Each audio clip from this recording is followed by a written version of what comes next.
You've been told, eat less, move more, and push through hunger.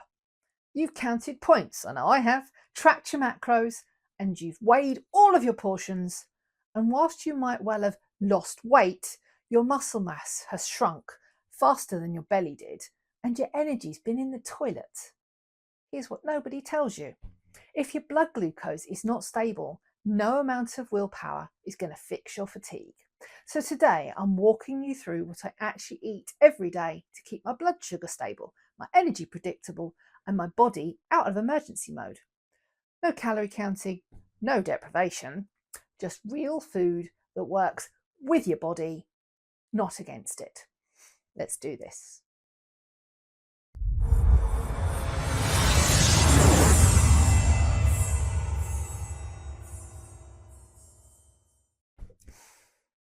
I'm Nikola Howard, life alchemist, and I work with professional women who are building businesses whilst also having chronic conditions like polycystic ovary syndrome, endometriosis, perimenopause, or any number of immune issues.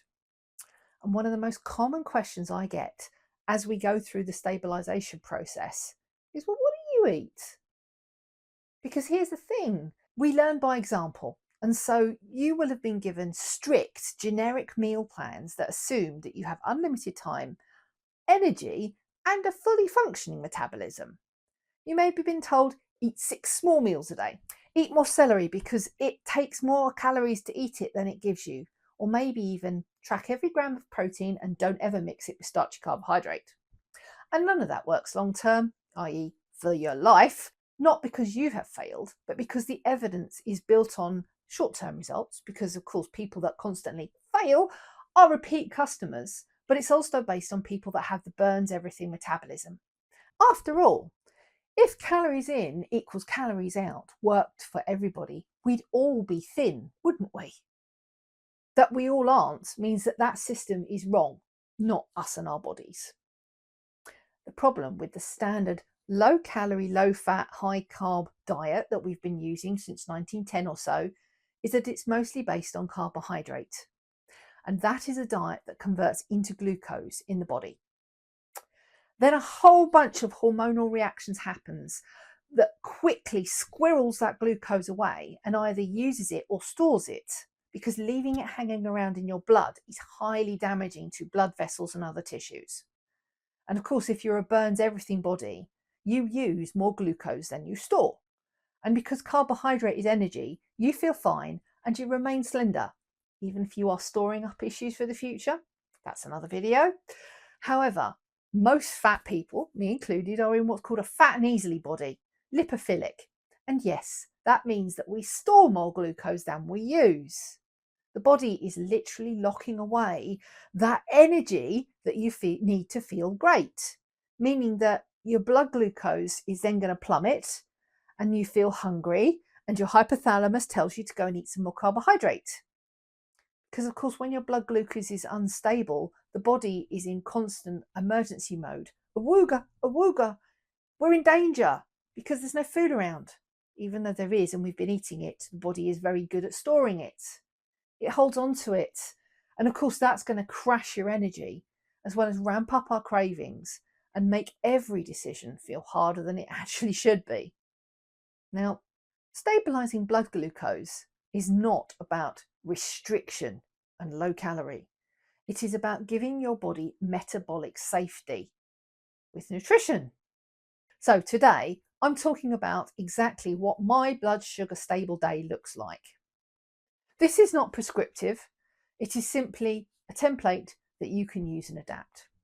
And of course, if I'm making any form of sense to you, I invite you to gently tap that like, hit subscribe and ring the bell so that you never miss a video that I publish. And I publish every other week to help you create supportive structures in your life, understand your metabolism, and stop fighting with your own body and mind. So, for the last 20 odd years, I've started every day with some protein and some fat. Not fruit, not oats, certainly not toast, which used to be my go-to. Why? Because when your body wakes up, it gives you a dose of glucose to get you going. And so adding in more carbohydrates to that already boosted glucose level spikes your blood glucose level, causing that hormonal overreaction that then locks away your energy. And so when you start your day with more glucose than you need, you're going to end up chasing crashes all day long. Ask me how I know. Yeah. So my default breakfast right now is a half tub of ricotta with a good forkful of kimchi, a generous amount of shredded ham, and a small dollop of avocado mayo. Mix it all together, and if I fancy some crunch as well, I'll shake on some crispy shallots. And of course, I tend to groove. It's the way my brain works. I get stuck and I'll eat something for ages. But I have, of course, rotated through various options in my last 20 odd years. One that I like going back to is a couple of eggs scrambled with butter with an avocado on the side. Could eat that for days. Sometimes I'll add a bit of cheese, sometimes I'll add a bit of bacon, or one of my favourites is actually smoked trout. Oh, eggs and trout, gorgeous combination. Altogether takes about 7 to 10 minutes. Either pan cook it if I'm at home, or when I did used to work in an office, you could ping that in the microwave really easily. It's such an easy thing for the office, it's unreal. And it keeps me flup till lunch, totally satisfied. And of course, lunch is actually my biggest meal. I used to make breakfast my biggest meal when I back in the day, and I'd have 3 eggs and some more of the whatever protein I was adding. Over time, I have found that for me though, and this is just for me, you have to find your own, we're all our own N=1 experiment. I found that making breakfast medium size, lunch bigger, works better for me. So I have less food earlier, more food in the middle of the day, and I actually don't eat that much at all later on in the evening. Because of course, with that nutrient dense breakfast, I don't have to think about food again until my body actually needs it. That's normally at least 5 hours later. Depends what I've eaten, but it's normally, 5 hours or so. And that's what stable blood glucose feels like. Not fighting to want to eat. I'm not watching the clock. I'm not wanting to snack all the time. Unless, of course, I'm having a bit of a mental day and then this wants filling up. Whole nother video subject. I just get to simply get on with my day. And of course, if either of those two things aren't your thing, the formula is protein, fat, and some vegetative carbohydrates, not starchy ones. So some full fat Greek yogurt with some chopped up nuts and a few blueberries or strawberries, maybe some pan fried halloumi, butter of course, tastes amazing, with an avo. If you're out and about, maybe a pack of supermarket ham or a packet of pecans, macadamias or Brazil nuts. And buy them from the baking section because they're actually cheaper. You don't pay VAT on baking nuts, you pay VAT on snacking nuts. Yeah. Or the value of leftovers cannot be underestimated. Leftovers are great. Or nothing at all. Tenant 2, if you're not hungry, don't eat. That early release of glucose in your body means that it can deal with not eating for a few hours after you wake up really, very easily. In fact, until quite recently, unless you were a labourer working out in the fields and using energy, breakfast was taken around midday. Because of course, as I've mentioned before, modern breakfast food was invented by marketers. It's not for our benefit, it's for the bottom line. Anyway, once we've dealt with breakfast, lunch these days seems to be seen as something quick and easy to grab and eat it with your hands on the go or very quickly.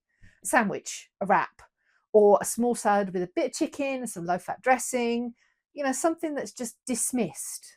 But of course, by 3 p.m, that's not enough food, especially if you've eaten sugar for breakfast, essentially. That's leading to yet another crash, craving some more biscuits, and people then hating on themselves for lacking willpower. It is not a lack of willpower. It's a lack of blood glucose and a lack of stability. So my lunches, as I say, normally my biggest meal of the day, just definitely in the week, maybe not so much at weekends. But I batch cook at the weekend when I'm in my kitchen and I'm enjoying myself and I'm cooking anyway. So I'll just bang extra in. Or if I haven't had a weekend where I've been able to do that, I'll use my Instant Pot and bang something in that while I'm on coaching calls and doing other things. I usually bang a chicken in the oven or some lamb chops or a chunk of beef. Or I'll make an Instant Pot chicken poach. So I'll have the broth and the meat. or I'll do a beef braise of some description so I can just grab it and go. And then for every portion of that, I'll add some cooked vegetables or a salad, depending what it is, and something full fat to dress it up and give me the energy. Because of course, fat is where we get our energy from, not carbohydrate. That's a whole nother video, another video. Today, I had lamb chops with some feta cheese and some courgettes in olive oil. And tomorrow, it's going to be chicken with some frozen cauliflower, steamed in the microwave, mashed up with sour cream. Now, if I'm in a fishy mood, well, that steams, that pan fries really quickly, so I cook it fresh if I fancy it. And of course, it's asparagus season. So yesterday it was salmon, asparagus, and lovely butter with a bit of nice sea salt. And of course, at the weekends, as I said, I'm usually with my chap. So he is a very traditional eater. So we will have some veg, add some sweet potatoes and carrots roasted into that mix with whatever chunk of meat he fancies that week. I never measure anything. I just eat till I'm satisfied and then pop any of my leftovers into a container into the fridge. Yes, of course, getting to a place to be able to leave food when full, that's a whole nother video, because of course, starving children in Africa, you have to clear your plate. Definitely not a subject for right now, because all of this means that I don't need to snack because I don't need it. That's the point. I've eaten enough food. Because of course, when you eat enough protein and fat, your body is happy, it is satisfied, it is stable, and it doesn't need to send you off hunting for biscuits at 4 p.m. in the afternoon. Now, dinner, that's my smallest meal, if I eat it at all. Again, protein, vegetables, fat. And for me, my favourite dinner at the moment is definitely a small salad bowl. I'll get some of that chicken that I've roasted or poached already, spung it in with the veggies, the salad veggies is where I normally eat most of my veggies is in the evening. And then I don't need to eat after dinner, not because I'm restricting anything, but because my body and me are genuinely satisfied. I do not feel hungry. And of course, that's what happens when you stop under-eating fat and protein and overeating carbohydrate. Carbohydrate is just energy. It is nothing else. And your hunger hormones then regulate themselves to where they actually naturally should be. And you stop feeling like you're always one wheel from just falling apart. Honestly, though, no one ever believes me until it happens. No one. The amount of people I've seen after about 6 weeks go, oh, I'm not hungry anymore. It's like they think it's a miracle. It's really not. It's just biology. Because here is what I don't eat on a typical day. Bread, pasta, rice, potatoes, oats, fruit, sugar, honey, or anything labelled low fat or ultra processed. Not because I think those foods are evil. I do not attribute good or evil to any food. It is because as a fat and easily body type, they're spiking my blood glucose. And that destabilises my energy and it makes me feel like crap. And when you have spent years feeling like crap, I spent 29 years feeling like crap, the only sensible thing to do is stop choosing foods that make you feel that way. Now, that's not a restriction. That is a liberation. I eat real food, the kind that your grandma and great-grandma now would recognise as food. And my body works way better for it. It probably would do, because that's the human appropriate diet, real food. Shocker, eh? So that's what I eat in a day to stay blood sugar stable and not in emergency mode. 2.5 meals usually, but they're quite big. And I don't need snacks because I've eaten enough at mealtime. Protein, fat and vegetables is what I build my whole menu around. There's nothing complicated. It's all fantastically tasty and there's nothing at all miserable, cardboardy, grey or blech in it. Now, if you are looking or hearing what I'm saying and thinking, well, I want to do this, but I'm worried that this feels hard, I'm hearing you, because there is a truth that for some people, all at once change just feels brutal and your body does not appreciate all at once change anyway. So getting something that feels better, not uncomfortable, not inconvenient, not physically and mentally overwhelming, that all at once stuff is very prevalent in our current society. Everything, everywhere, all at once. Let's slow that down, because when it happens, it's very easy to assume that the problem is you, that you're not disciplined enough, that you just need to push through. I don't believe that's true. Your body isn't resisting change, it is reacting to a shock. And that is why I created my new free guide, which is called When Change Feels Too Much. It explains why forcing change has never been the answer and how to approach metabolic shifts in your body so that they can actually be incorporated and be tolerated to change to something better. And of course, you can download that for free in the description down below. So here's the thing. You've listened to what I've just said and what I eat, and you might be thinking, but that's more food than I've been told I can eat. And you're right, it is. Because for decades, women have been told to eat less, even more than our menfolk. And there is a whole nother rant about how patriarchy treats us all. That's definitely a rant for another time. But we've been told smaller portions, fewer calories, low fat everything, restrict, discipline and whatever. And the result of that, worse energy for us, worse hormones, worse symptoms, especially those perimenopausal stuff. But here's one thing that nobody is telling us. Nutrient restriction does not fix your metabolism. It is actively breaking it. And that's what we're covering in the next video. I'm going to break down why eating less backfires in female bodies. It does as well in men, but even more in our bodies, especially when you are dealing with things like PCOS, perimenopause, and or chronic stress. You are going to want to see that one.